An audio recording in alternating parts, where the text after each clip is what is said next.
grandes fábricas do Brasil e do mundo organizam o trabalho de forma bem sistemática. Nesse universo industrial, as tarefas são cumpridas de acordo com uma ordem pré-estabelecida, feitas com precisão e no menor tempo possível.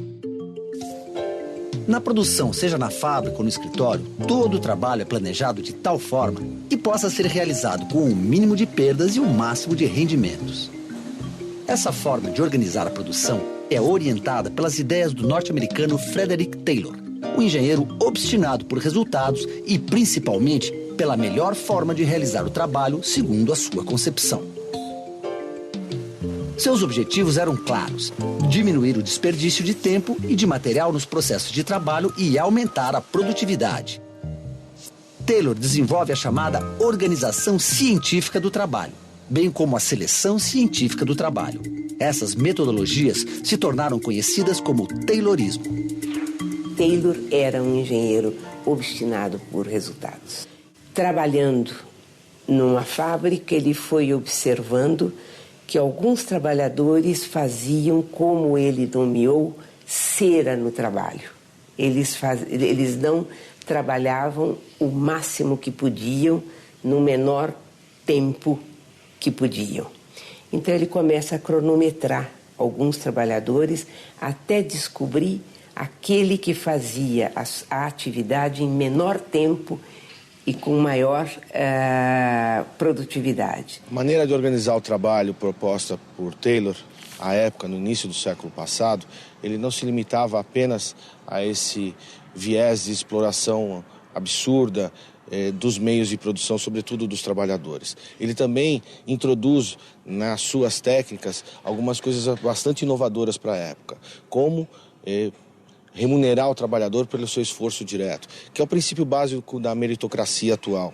Bem como também ele começa a inserir processos de seleção científica do trabalhador, onde ele vai considerar o posto onde esse trabalhador vai ocupar e as suas habilidades para ocupar esse posto. Bem como também é o primeiro a se preocupar com a qualificação desse trabalhador que à época, no início do século passado, no início do século XX, tinha baixa escolaridade e pouquíssima qualificação profissional. O Taylorismo tem como características a divisão das tarefas de trabalho dentro de uma empresa em pequenas partes. O treinamento do trabalhador para cumprir as tarefas no tempo determinado pela chefia. E a seleção dos trabalhadores por sua capacidade por peça produzida. Taylor analisava como cada tarefa poderia ser feita e estabelecia o tempo necessário e o método mais rápido de trabalho para executá-las. O cronômetro passa a ser uma importante ferramenta na produção, pois com ele era possível controlar os tempos e os movimentos dos trabalhadores.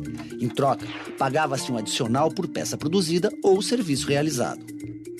Com essa nova forma de organização do trabalho, Taylor atingiu seu objetivo: produzir mais em menos tempo com menor custo. Percebe-se nesse processo a diminuição da autonomia do operário sobre o processo de produção a partir do controle e da disciplina impostos.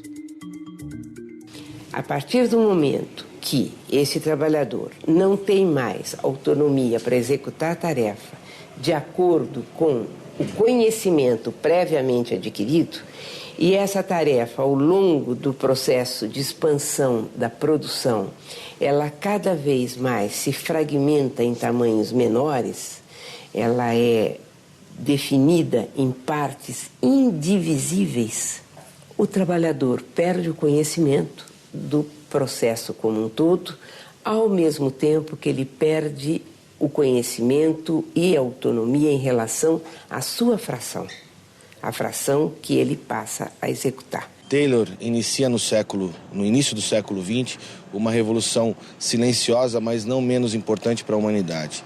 Por meio do acesso ao trabalho, ele começa a oferecer condições de remuneração e renda para trabalhadores que começam a integrar um mercado de consumo incipiente, mas muito importante para a época.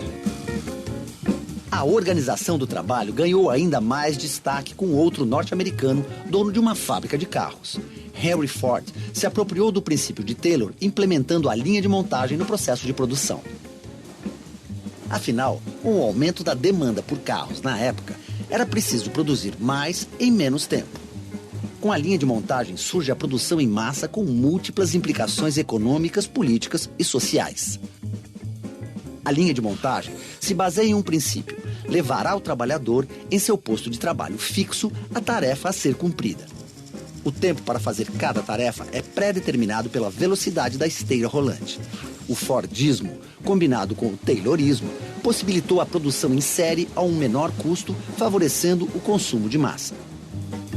No Brasil, Monteiro Lobato, editor do livro Princípios da Prosperidade de Henry Ford, manifesta sua credibilidade no sistema Ford de produção para a superação da pobreza e dos males que atingiam Jeca Tatu, personagem frágil, doente e pouco ambicioso.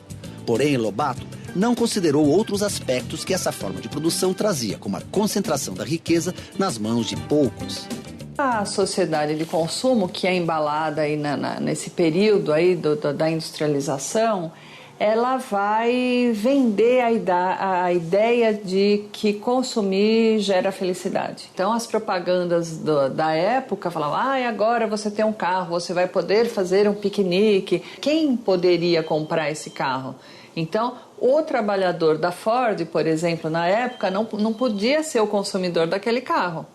Não é? Então, ele era direcionado para uma parcela, como sempre, não é? Uma parcela da sociedade que tem maior poder aquisitivo e que vai poder desfrutar daqueles bens que são produzidos na indústria. A maneira de produzir que antecedeu a implantação das técnicas de Taylor e de Ford era baseado em processos pouco eficientes, muito especializados e, portanto, muito custosos. Exatamente esse custo elevado dos produtos que limitava o acesso às camadas mais pobres da população. O Fordismo e o Taylorismo, surgidos no início do século XX, estão presentes até hoje na organização do trabalho, mesmo no setor de serviços. Nas formas de organizar o trabalho atuais, fica claro que o objetivo é produzir mais em menos tempo e aperfeiçoar as maneiras de estimular o consumo. O Taylorismo ele é muito usado nos bancos, no comércio, nos operadores de telemarketing, porque ele tem a eficiência do ponto de vista do capital. Estamos falando não do ponto de vista do trabalhador, porque para o trabalhador ele é um trabalho, a forma de organizar o trabalho é muito difícil. Por quê? Porque ele é intensificado, ele não tem pausas entre uma tarefa e outra, não é? Então, ele é utilizado ainda porque ele consegue fazer o quê? Mais em menos tempo. Essa fórmula ainda ela é muito usada porque ela é eficiente do ponto de vista do capital. Importante destacar que o trabalhador que nós vemos hoje ocupando um posto de trabalho em uma linha de montagem não é aquele mesmo trabalhador do início do século passado. A construção de um arcabouço legal por meio da Justiça do Trabalho, bem como a atuação destacada dos sindicatos de trabalhadores, criou uma nova dinâmica na relação patrão-empregado. Quando a gente vê a área de produção de uma fábrica como esta, é difícil não se lembrar das fábricas do século passado.